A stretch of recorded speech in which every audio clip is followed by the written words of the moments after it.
एक यूएसए के बंदे ने दावा डाल दिया है कि ये जब अभिजीत दीप के भारत आ रहा है, ये ऐसे नहीं आ रहा, इसको डिपोर्ट कर दिया गया यूएसए सरकार के द्वारा। 2-2 लाख इसके जो फॉलोवर हैं वो हटने तो लग गए, अनसब्सक्राइब करने तो लग गए, इसको अनफॉलो करने तो लग गए, इसको क्यों कर रहे हैं? भाई साहब पहले कांग्रेस जनता पार्टी के समर्थन थे, लेकिन अभी कह रहे हैं कि लाठी डंडा के बात के वजह से हम उनको समर्थन नहीं करते हैं। तो कह रहे हैं मस्त लाठी डंडा लेकर के पहुंचो, है ना। हमारी जो दिल्ली पुलिस है वो तो लाठी चार्ज करेगी नहीं इनके ऊपर, और जब इनको जब फट्टे बजेंगे और जब नील पड़ेंगे तो कॉकरोच सबसे पहले भगेगा। सबसे पहले क्या लगता है आपको, क्या मकसद है उन लोगों का इस काम? मकसद यही है, मोदी हटाओ। कांग्रेस जनता पार्टी अभी इस पे आपका क्या कहना है सर? आपको क्या लगता है कि मतलब इस पार्टी के बारे में आपकी क्या सोच है, मैं वो जानना चाहती हूँ। मैडम अभी दिल्ली में 2 घंटे पहले बड़ी तगड़ी बारिश हुई है, इनके कई समर्थक जो हैं वो गटर में बह गए हैं।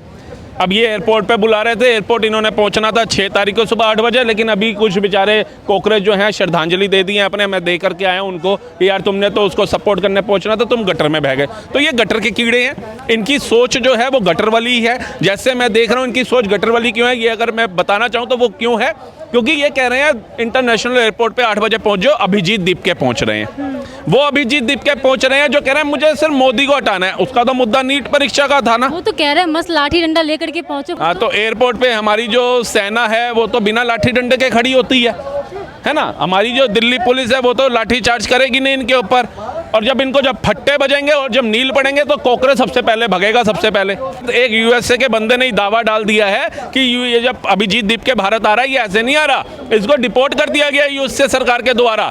अगर इसमें हिम्मत है तो अपना पासपोर्ट दिखाए। मतलब यूएसए ने लात मार दी तो भारत की इनको याद आ गई। इंडिया की जो जेन ज़ी है वो भी तो बहुत सपोर्ट कर रहे हैं, अभी इतना क्रेज देखने को मिल रहा है लोगों के अंदर इसके। मनोरंजन भारत के अंदर लोगों को मनोरंजन चाहिए। अभी यहाँ पर भी 2 बंदे ताली मार के नाचना शुरू कर देंगे ना बिना मतलब के, तो लोग उस पर भी रील बनाना शुरू कर देंगे। कच्चा बादाम पक्का बादाम पे कोई ठुमका लगाएगा, वो भी रातों रात वायरल हो जाता है। यहाँ पर भारत देश के अंदर तो लोगों के पास इतना समय है कि 210 रुपए का 213 रुपए का रिचार्ज कराते हैं अनलिमिटेड डाटा का, और देखते रहते हैं रीले, ले लाइक। तो कॉकरोच पार्टी तो इस तरह बड़ा मनोरंजन है। सर लोकतांत्रिक देश में इस तरह बोलना कि लाठी डंडे लेकर के आ जाओ, सर ये किस हद तक सही है? भैया लंबे लठ दिल्ली पुलिस हम तुम्हारे साथ है, दिल्ली के निवासी हम हैं, दिल्ली के वोटर हम हैं, ठीक है। हमारी दिल्ली को अगर कोई जलाने की बात करेगा, हमारी दिल्ली को अगर नेपाल बनाने की कोई बात करेगा, तो दिल्ली पुलिस के साथ पूरा भारत का युवा खड़ा हुआ है, पूरी दिल्ली के लोग खड़े हुए हैं कि हमारी दिल्ली जो सशक्त दिल्ली, अच्छी दिल्ली बन रही है, साफ सुथरी दिल्ली बन रही है। अगर उसको कोई जलाने का काम किया जाएगा तो भैया जी लठ लंबे बजाना और तेल लगा करके। यही साफ सुथरा दिल्ली के लोग ही तो उनको सपोर्ट कर रहे हैं। कहाँ पे कर रहे हैं? कर नहीं रहे तो लोग, मतलब ये इतने फॉलोअर्स हो कैसे रहे? इंडिया वाले भी तो खास आदमी पार्टी के सपोर्टर हैं ये लोग। आपने देखा नहीं है, उमर खालिद का समर्थन ये लोग कर रहे हैं और डंके की चोट पे आके कर रहे हैं, फोटो खिंचवा रहे हैं। उमर खालिद को महान बता रहे हैं, जो कह रहा था भारत का कश्मीर अलग कर दो, कहीं राज्य और अलग कर दो। उसकी पूरी वीडियो लोगों के सामने है। पहले क्या होता था, सोशल मीडिया का जमाना नहीं था। आज बच्चे के हाथ में फोन है, वो 2 मिनट में फैक्ट चेक कर लेता है, जा करके फैक्ट चेक में पाया जाता है। लोग इसको इग्नोर करते हैं। 2-2 लाख इसके जो फॉलोवर हैं वो हटने तो लग गए, अनसब्सक्राइब करने तो लग गए, इसको अनफॉलो करने तो लग गए, इसको क्यों कर रहे हैं? क्या लगता है आपको, क्या मकसद है उन लोगों का इस काम? मकसद यही है, मोदी हटाओ। साम दाम दंड भेंट ये सब कर चुके हैं। 26 चोर इकट्ठे मिले थे कि मोदी को हटा देंगे। मोदी को छोड़िए, मोदी के साथी को ये नहीं हटा पाए भारत से। अमित शाह जी को छोड़िए, जयशंकर जी को छोड़िए, किसी को नहीं हटा पाए। तो अब इन्होंने तय किया कॉकरोच पार्टी बनाएंगे। अच्छा चलो कॉकरोच पार्टी बनाई, वो देश हित के लिए आप बनाते, देश के लिए कोई काम करने के लिए आप बनाते, तो हम कहते हैं देखिए जी एक सक्षम चीज है। बताइए आज तक के इतिहास में कितनी पार्टियां बनी? किसी पार्टी ने कहा कि फलानी पार्टी बड़ी अच्छी है। सिसोदिया जी बयान दे रहे हैं कि कॉकरोच पार्टी बनी है, बहुत अच्छी पार्टी है, मैं इसका सपोर्ट करता हूं। वो राखी सावंत वो कह रही है मैं कॉकरोच पार्टी का सपोर्ट करती हूँ। वो हरी मिर्च पार्टी बनाई थी, आपको याद है महाराष्ट्र में। क्या आपको ऐसा लगता है कि ये लोग मोदी को हटाने के लिए किसी हद तक गिर रहे हैं? अरे देखिए जी, बाप अगर अच्छा हो तो औलाद निकम्मी हो, बाप को नहीं हिला सकती है। तो ये वो निकम्मी औलादें हैं जो अपने बाप को हटाने में लगी हुई हैं, जिस बाप ने अपना पूरा जीवन झोंक दिया औलाद को पालने पोसने के अंदर। तो मैं एक उदाहरण के तौर पर बोल रहा हूँ, जिस तरीके से मोदी जी ने 12 सालों के अंदर ये मुकाम पे भारत को पहुंचा दिया ना कि आज ऑस्ट्रेलिया के स्टेडियम में गूंज रहा है मोदी इज द बॉस। आज चाइना को पछाड़ के रोड मैप में भारत दूसरे नंबर पे आ गया है। आज अर्थव्यवस्था के नाम पे 4थे नंबर पे आ चुका है। आज अभिनंदन चाय पीता हुआ भारत पाकिस्तान से भारत आ रहा है, तो ये अचीवमेंट है हमारी। आज अगर कोई फॉरेनर भारत में आ रहा है तो भूखे नंगों का देश नहीं बोलता भारत को, सांप सपेड़ों का देश नहीं बोलता। सलाम करके जाता है। एक भारत का जो कहते हैं चरित्र दिखाता है, भारत की संस्कृति को अपनाता है। G20 हुआ था, सभी राष्ट्रपतियों की वाइफ साथ में आई थी। भारतीय संस्कृति के अंदर साड़ी में दिखी थी हमें, वेस्टर्न में नहीं दिखी थी, इंडो वेस्टर्न कपड़ों में नहीं दिखी थी हमारे को, मिडी में नहीं दिखी थी हमारे को। भारतीय संस्कृति को उन्होंने अपनाया। ये किसकी देन है? ये नरेंद्र मोदी की मेहनत की देन है। सर, लोकतांत्रिक देश में अभिजीत दीपके ने ये कहा है कि सारे जनजी लाठी डंडे लेकर के आ जाओ पुलिस वाले से बचने के लिए। सर, आपको क्या लगता है, ये सही है? देखो, लाठी डंडे उठाने का तो कानूनी व्यवस्था में हमारा कोई प्रावधान है नहीं इस तरह का।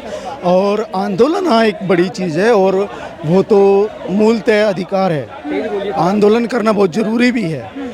सरकार के खिलाफ आवाज़ उठानी और ये सारे काम करना बहुत ज़रूरी भी होता है। और एक तरह से जब पब्लिक इस तरह के क्वेश्चन खड़े करती है तो सवाल ये नहीं है कि वो सवाल उठा रहे हैं। सबसे बड़ी बात होती है कि सरकार के ऊपर जवाबदेही बनती है, जो बहुत ज़रूरी है। आपको क्या लग रहा है, ये सही है जो वो कर रहे हैं, अभिजीत दीपके कर रहे हैं? नीट के एग्ज़ाम के लिए एक एजुकेशन सिस्टम पे भी अगर सवाल जवाब नहीं होंगे तो फिर तो कोई बात ही नहीं रही ना। सर, कौन से प्रोटेस्ट में लाठी डंडे लेकर जाया जाता है? मैं वही कहा ना, वो लाठी डंडे वाली बात से मैं बिल्कुल सहमत नहीं हूँ। बाकी प्रोटेस्ट करना, आंदोलन करना, ये भारत में एक नागरिक का मूलतः अधिकार है, और इस पे ईमानदारी से सरकार को सपोर्ट करना चाहिए। पहले भी करती आई है। बट उन्होंने तो ये कहा है ना कि मुख्य रूप से लाठी डंडे लेकर ही आए। आपको अगर उन्होंने ऐसा कहा है तो मैं बिल्कुल भी उस बात का सहमत नहीं करूंगा।